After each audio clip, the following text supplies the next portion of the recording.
తెలంగాణ వ్యాప్తంగా కూడా మొత్తం బడుగు బలహీన వర్గాల బిడ్డలందరూ కూడా మేల్కొని మరి అందరం కూడా కలిసి ఉద్యమాలు చేయడం జరిగింది.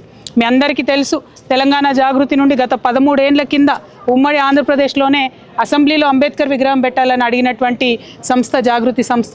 ఆ తర్వాత ఎవ్వరూ మాట్లాడనప్పుడు ఈ రాష్ట్రంలో మరి బీసీలకు మీరు కామారెడ్డిలో డిక్లరేషన్ చేసిండ్రు, 42% రిజర్వేషన్ ఇవ్వాల్సిందే అని చెప్పి ఉద్యమాన్ని పెద్ద ఎత్తున లేవనెత్తి అన్ని రాజకీయ పార్టీలని అందరినీ కూడా కలుపుకొని బీసీలలో పెద్ద నాయకులు గౌరవనీయులు కృష్ణన్న గారిని, వక్లాభరణం గారిని, అట్లానే జస్టిస్ ఈశ్వరయ్య గారిని, అట్లా ఇంకా అనేక మంది పెద్దలందరినీ కూడా కలుపుకొని వారి సలహాలు సూచనలు తీసుకొని వి ప్రకాష్ అన్న గారిని మరి ముందుకెళ్తున్న సందర్భం మీరు చూసిరు.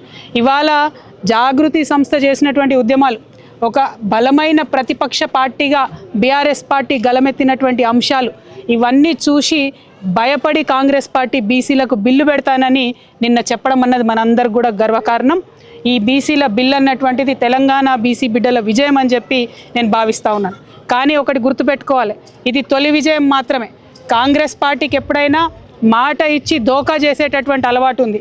దోకాబాజ్ కాంగ్రెస్ పార్టీ కాబట్టి బిల్లులో మనం 2-3 అంశాలు ఇవాళ ప్రతిపాదిస్తూ ఉన్నాం. ఇది తెలంగాణ వ్యాప్తంగా ఉన్నటువంటి బీసీ బిడ్డలందరూ కూడా జాగ్రత్తగా విని ఆలోచన చేయాలి. ముఖ్యంగా ఇంటెలెక్చువల్స్ అందరూ కూడా ఆలోచన చేయాలని నేను రిక్వెస్ట్ చేస్తూ ఉన్నా. ఏమంటుంది ప్రభుత్వం? ఒకటే బిల్లు 42% పెట్టి దాన్ని కేంద్ర ప్రభుత్వానికి పంపించి చేతులు దులుపుకుంటామంటున్నారు. కానీ ఎన్నికలలో అట్లా చెప్పలే, 42% ఇస్తాం రిజర్వేషన్ అని చెప్పినారు. ఇవాళ మేము ప్రపోజ్ చేసేది తెలంగాణ జాగృతి నుండి ఏంటంటే మీరు 1 కాదు 3 బిల్లులు పెట్టాలి. ఎందుకోసం 3 బిల్లులు పెట్టాలి? మీరు 46% బీసీలు ఉన్నారని చెప్పారు. మరి 46% బీసీ ఆడబిడ్డలైనా మగబిడ్డలైనా చదువుకోవడానికి విద్యలో 46% రిజర్వేషన్లతో ఒక బిల్లు పెట్టాలి. రెండవది 46% మరి ఈ పిల్లలందరూ కూడా ఉద్యోగాలకు అప్లై చేస్తూ ఉంటారు కాబట్టి ఉద్యోగాలలో 46% రిజర్వేషన్తో ఇంకొక బిల్లు పెట్టాలి. పొలిటికల్గా వాస్తవానికైతే మీరు తప్పు లెక్కలు చేసినప్పటికీ వచ్చిన 46% పొలిటికల్ పెట్టాలి రిజర్వేషన్. కానీ మీరు 42 అని ఎన్నికలలో చెప్పినారు. కనీసం 42%తోనన్నా మీరు పొలిటికల్ రిజర్వేషన్ కోసం 3వ బిల్లు పెట్టాలి. ఎందుకు 3 సపరేట్ బిల్లులు పెట్టమని డిమాండ్ చేస్తూ ఉన్నామంటే మీరు ఈ బిల్లులన్నీ అన్ని అంశాలు ఒకటే బిల్లులో పెట్టి కేంద్రం మీద తోసేసి చేతులు దులుపుకుంటే మీరు కేవలం మభ్యపెట్టినట్టయితే తప్పితే ఆ వాస్తవమైనటువంటి బెనిఫిట్ బీసీ బిడ్డలకు దక్కదు. నిజంగానే బీసీలు 46% కన్నా ఎక్కువ ఉన్నారు, 52% ఉన్నారని చెప్పి ఎప్పుడో కేసీఆర్ గారు చేసిన సర్వేలో తేలింది.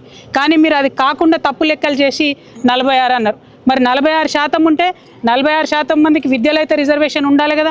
ఈ విషయం స్టూడెంట్స్ అందరూ కూడా బాగా ఆలోచించాలి. ఇవాళ బీసీ స్టూడెంట్స్ అందరూ కూడా సీరియస్గా ఈ అంశాన్ని తీసుకొని సపరేట్ బిల్ ఎడ్యుకేషన్ కోసం పెట్టాలనేటటువంటిది మనం ఖచ్చితంగా డిమాండ్ చేయాలి. రెండవది ఎంప్లాయ్మెంట్ కోసం చూసేటటువంటి పిల్లలు మరి నిజంగానే మన జనాభా 46% ఉంటే ఎందుకు 42% ఇస్తారు?